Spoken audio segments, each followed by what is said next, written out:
Howdy, hi. This is Dear Job Sports College Basketball Picks and Predictions for Saturday, January 24th, 2026. We're looking at the best bets of the day. Let's get into the video. All right, first thing we got to do is run through the previous day's results. It started off horribly, but we finished the day going positive. We win our last three games, 3-2 overall. Bringing our season record, we have hit the 300 wins mark. We are 300 and 246. We add $4 to the giveaway fund. That total is now at $26. I was tempted to add UNC Greensboro to the banned list. If I would have had a negative day, I probably would have done it, but I finished up on the day, so I was like, yeah, we'll keep you off. Furman just could not miss from deep. So we'll talk about that in a minute. First, we will do the three winners, then we'll get on to the losers, and then I think I have 9 bets for tomorrow, so we'll talk about that. First winner, we had Indiana laying 6.5 on the road at Rutgers. Dude, I watched majority of this game. Rutgers is horrible. They can't shoot the ball. They don't have one dude on the team who you feel comfortable shooting a three-point shot. Indiana, 50% from the field, 43% from deep. They made 15 three-pointers.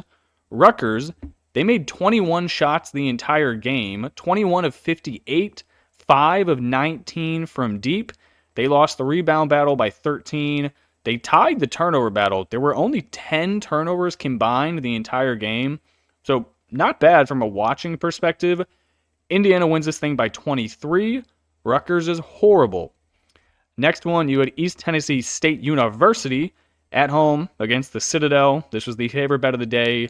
We laid 17. You could have laid 27. That still would have hit. They win this game by 29. I still don't understand how Furman lost to the Citadel. It makes no sense. Same with West Carolina. How do you lose to this team? Like, they are a service academy who don't really have a big man down low. Like, you just play bully ball and you win. They just chuck up a bunch of three-pointers. Very confused. But shout out to ETSU. And then finally, we took the Buckeyes, catching 15.5. The Buckeyes, I remember Gus Johnson at the end of the game said the Buckeyes had a 6-point lead at 2 different times in this game. And we were almost concerned that they weren't going to cover 15.5. I think they ended the game giving up like a 32-14 run or something ridiculous. Michigan, they win 74-62. We get the cover. A little bit of a free throw differential as Michigan shoots 25 of them. Ohio State only had 9. Michigan did win the rebound battle by 13, so that does check out. They lost the turnover battle, however, as they had 14. The main problems for Ohio State, first off, it was Mara was a block machine down low. You had Yaxo Lendenberg go for 18, 9, and 4. And then you had Elliot Cadeau dropped 8 assists. Like, yep, that'll do it. Also, Michigan's significantly deeper than Ohio State. Ohio State don't have anybody coming off that bench like Michigan does. I mean, Trey McKinney, one of the best freshmen in the class, only got 12 minutes this game, and he put up 12 points. Oh, wait, I'm sorry. That's 21 minutes this game, 12 points. He is very good, but Ohio State covers. Our losers, we had Austin Peay laying 13.5 points. The second half, they looked really good. The first half, they could not hit water from a boat. They win this game, but only by 8, 73-65. They shot 25% from deep. That may be because they were on a back-to-back and they just didn't have the legs. They went 1 of 13 in the first half, and then they went 4 of 7 in the second half. 48% from the field. They won the rebound battle. They won the turnover battle. They just couldn't shoot the ball in the first half. So they win, but they do not cover. And then we had UNC Greensboro getting 5.5 points. I watched the majority of this game until I turned it off with like 3 minutes left. This was a 2-point game at the under 12 media timeout. Furman won this game by 23. It was 89-66. Furman scores 54 points in the second half. They shoot it 55% from the field. 52% from deep, making 14 three-pointers. They lose the offensive rebound battle. They do win the turnover battle. UNC Greensboro just couldn't stop the pick and roll, and then they drive, and then they'd kick it out. It was this freshman, his name, Tom House. He went 8 of 12 from the field, 7 of 10 from deep. That is a freshman, a true freshman, not some 22-year-old Euro. This kid was in high school last year, and he just dropped 25. Good Lord. All right, that is the recap. Let's get on to the picks for tomorrow. All right, first game we got, we are headed to the ACC. I am confused as to why Louisville, pause. You know, sometimes when you have to make a bunch of slides in one night, and you do NBA and college basketball videos, you may or may not type the wrong thing multiple times. What I meant to say, in type, was Virginia Tech is getting 12.5 points. Why is Louisville laying 12.5 points to anyone in this conference, not named Pittsburgh, Georgia Tech, or Boston College? They have folded against every single good team they have played. Virginia Tech, they've been decent this year. Heck, they beat Virginia 2 weeks ago in triple overtime. They have size down low. They got good guards. I think they can win this game on the shmoney line. The Hokies, 15-5 on the year. Winners of 2 in a row in ACC play. They beat Notre Dame by 13, Syracuse by 2 on the road. This is their second road game in a row. They score 82 points a game, middle of the pack pace, 46% from the field. They don't do anything great, but they also don't do anything poorly. All of their stats are around the 150th range, which is basically what you're looking for in a good all-around team. Quality lineup. They've sized down low. Lawal is back, the transfer from VCU, came over with the coach. Not with the coach. Their coach went to where, Virginia? Either way, my brain's in boggles. I'm taking Virginia Tech. Louisville, 13-5 on the year. They're only 3-3 in ACC play. Most recently, they beat Pitt on the road by 41. That is a fugazi score, though. Pitt's horrible. You can throw that one out. Their stats are good. That's mostly because their non-con was a joke. Their losses this year, Virginia by 9 at home, Duke by 11 at home, and then Stanford on the road by 4. When they play good teams, they play like shite. All right, next game's my favorite bet of the day. I'm shocked the over is this low, and this number is coming down. When I first typed this up, it was 170.5. This has moved to 169.5. Georgia's going to push pace. Texas, not the best defensively. Texas also recently saw an interview with their head coach, Sean Miller, talking about how much his team's fouls. They're the top 10 most penalized team in all of college basketball. That is not going to end well in SEC conference play with a bunch of guys who like to get to the hoop and are aggressive. Georgia should get a bunch of free throws. The Bulldogs, 16-3 on the year, currently riding a 2-game winning streak at home to Arkansas, on the road to Missouri. They score 95 a game. That is first in the country, 6th fastest tempo in the country, 47% from the field. They make 10 3-pointers a game. They are top 50 in three-point percentage. They're good on the boards. This team is just good. Texas, not quite as good. 11-8 on the year. Back-to-back losses. Texas A&M and then Kentucky by 5. They score 86 a game. Top 115 pace. 49% from the field. Their defense, it is in the bottom 5 of all SEC schools. It is bottom 150 in the entire country. It's really just because they foul so much. I mean, they're giving teams 20-plus free throws a night.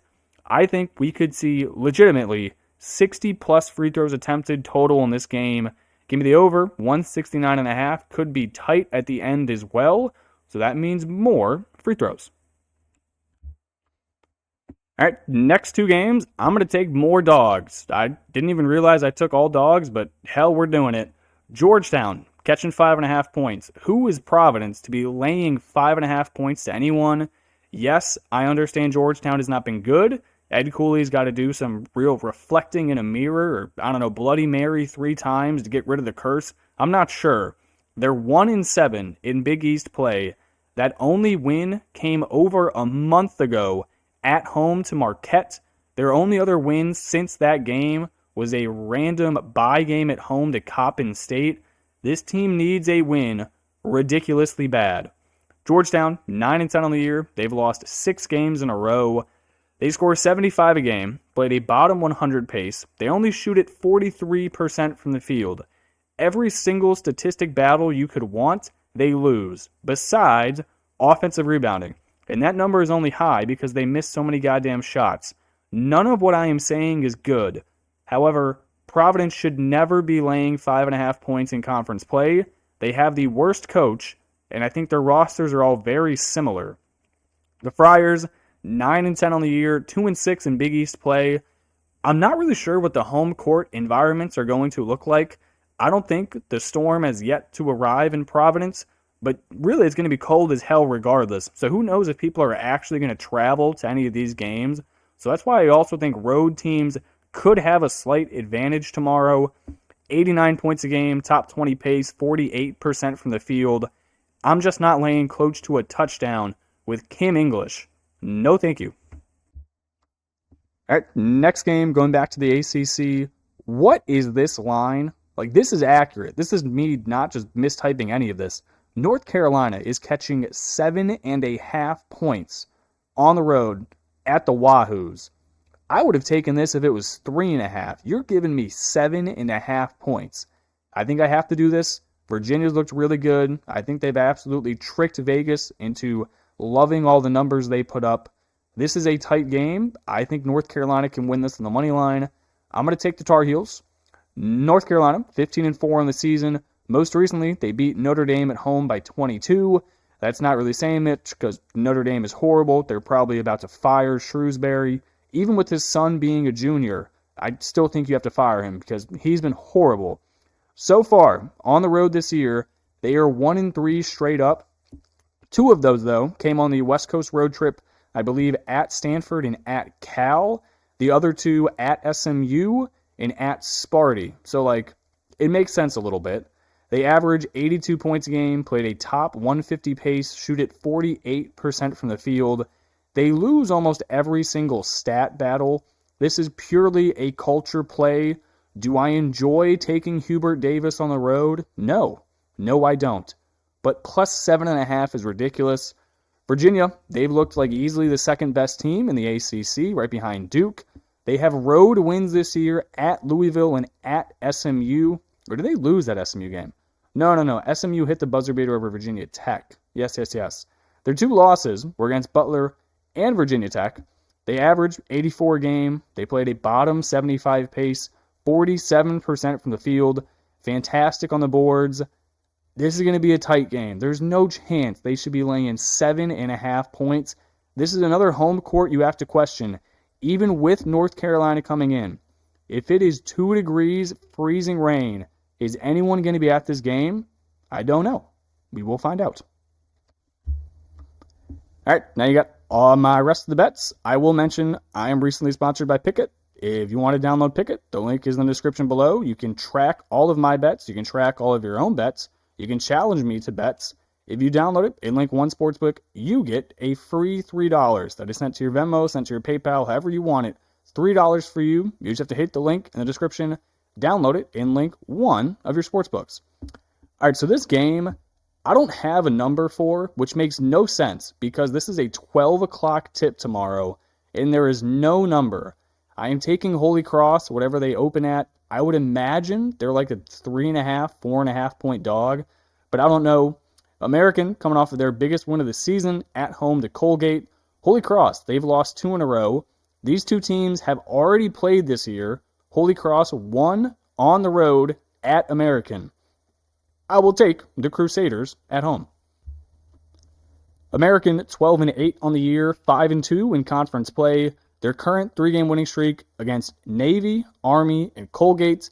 They score 76 a game, bottom 150 pace, 45% from the field. They're going to win basically every single stat battle, but the previous time they played this year, they lost at home to Holy Cross. They lost both the rebounding and the turnover battle, and that was at home. Now you're on the road at Holy Cross, and Holy Cross is not supposed to get hit by the storm. Go figure, the team in Minnesota is not affected by the snow. Make that make sense. Holy Cross, 8-12 on the year, 3-4 in the Patriot League. Their current 2-game losing streak was to Navy and Lafayette. two decent teams in the conference, 5-3 at home this year straight up. They have good size down low for the Patriot League. Every single player is 6'3" or above in their starting lineup. This place should be packed. I will take Holy Cross. All right, then these games I am also betting. I just do not have the time or the effort or the willpower to type out more slides. So you get them in shorter bunches. First one, I am laying SMU minus 11.5. I am also taking the over 165.5.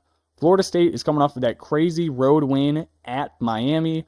There's no chance they're going to do that in back-to-back road spots. SMU is good. Boopy Miller is back healthy. I will take them and the over. Next one, I'm laying 2.5 with Seton Hall at DePaul. I still don't think DePaul is any good. They had a bunch of fugazi-ass wins. Seton Hall, I do actually believe is decent. They need this win if they want to keep their at-large bid a chance. I will take them on the road. And then finally, a little bit later in the day, Cal at Stanford. We get an old Pac-12 rivalry happen in the ACC. I hate it, but I also love it. I will take Cal, catching 4.5.